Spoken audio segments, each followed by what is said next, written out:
ইলিশ মাছ বাঙালিদের খুব পছন্দের একটা মাছ, আর আমরা কম বেশি করে সবাই কিন্তু ইলিশ মাছ খেতে বেশ পছন্দ করি। অনেকেই অনেকভাবে ইলিশ মাছ রান্না করে খেয়েছেন। একবার দেখুন তো বন্ধুরা, এইভাবে খেয়েছেন কি না। যদি না খেয়ে থাকেন, একবার হলেও কিন্তু এইভাবে আপনারা বাড়িতে তৈরি করবেন, অসাধারণ খেতে। আসসালামু আলাইকুম, welcome to my channel Parveen's kitchen. Parveen's কিচেনে আপনাদেরকে অনেক অনেক অভিনন্দন। আশা করি আপনারা সবাই ভালো আছেন। আলহামদুলিল্লাহ, আমিও ভালো আছি। তাহলে বন্ধুরা, আমি যেভাবে ইলিশ মাছ রান্না করি সেটাই আজকে আমি আপনাদের সঙ্গে শেয়ার করব।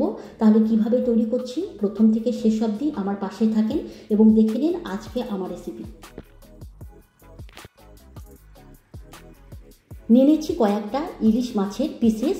প্রথমে লবণ আর হলুদ দিয়ে খুব ভালো করে ম্যারিনেট করে নেব। তার জন্য দিয়ে দিলাম স্বাদ অনুযায়ী লবণ, আর দিয়ে দেবো সামান্য পরিমাণে হলুদের গুঁড়ো।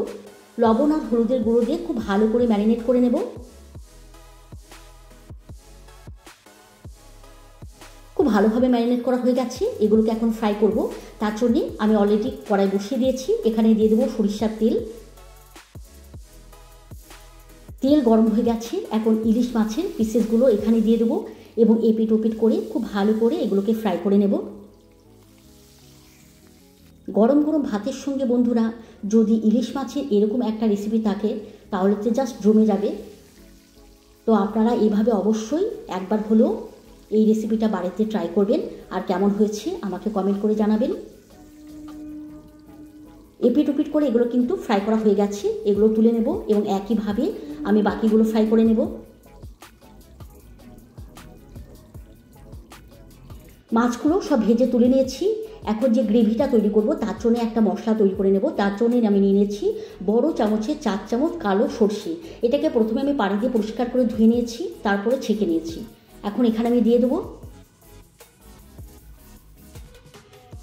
তারপর আমি এখানে অ্যাড করে দেবো টমেটো।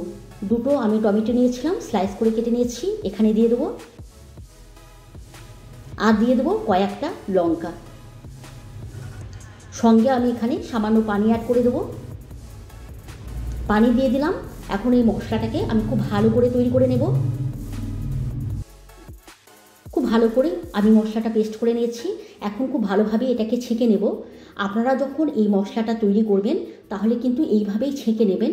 তার কারণ হচ্ছে সর্ষের মধ্যে কিন্তু খোসা থাকে, তো সেগুলো কিন্তু গ্রেভির মধ্যে চলে গেলে পরে কিন্তু গ্রেভিটা খেতে অতটা ভালো লাগে না।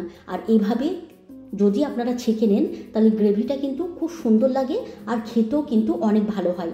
তাই আপনারা অবশ্যই চেষ্টা করবেন যখন মশলাটা তৈরি করবেন তখন এইভাবে অবশ্যই ছেঁকে নেবেন।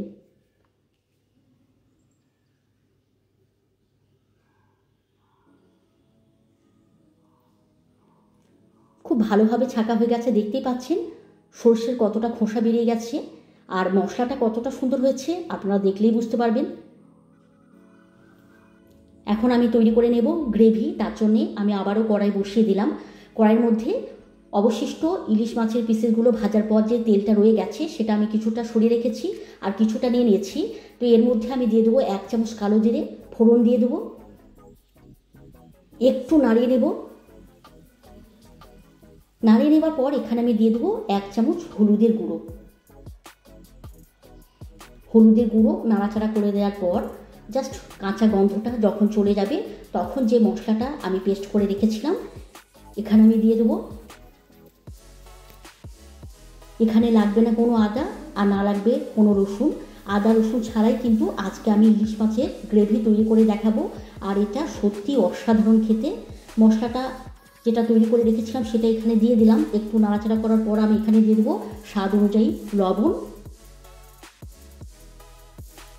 লবণ দেওয়ার পর আমি নাড়িয়ে নেব। গ্রেভিটা যখন ফুটে উঠবে তখন ফ্রাই করা মাছগুলো দিয়ে দেবো।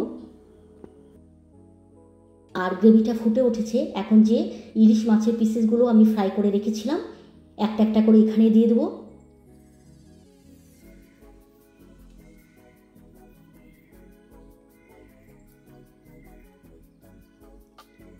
ইলিশ মাছের পিসেসগুলো দিয়ে দিলাম, একবার নাড়িয়ে দিলাম।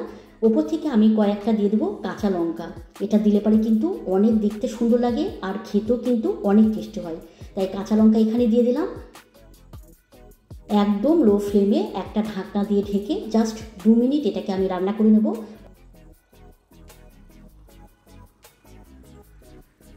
2 মিনিট পর বন্ধুরা আপনাদেরকে দেখিয়ে দিই।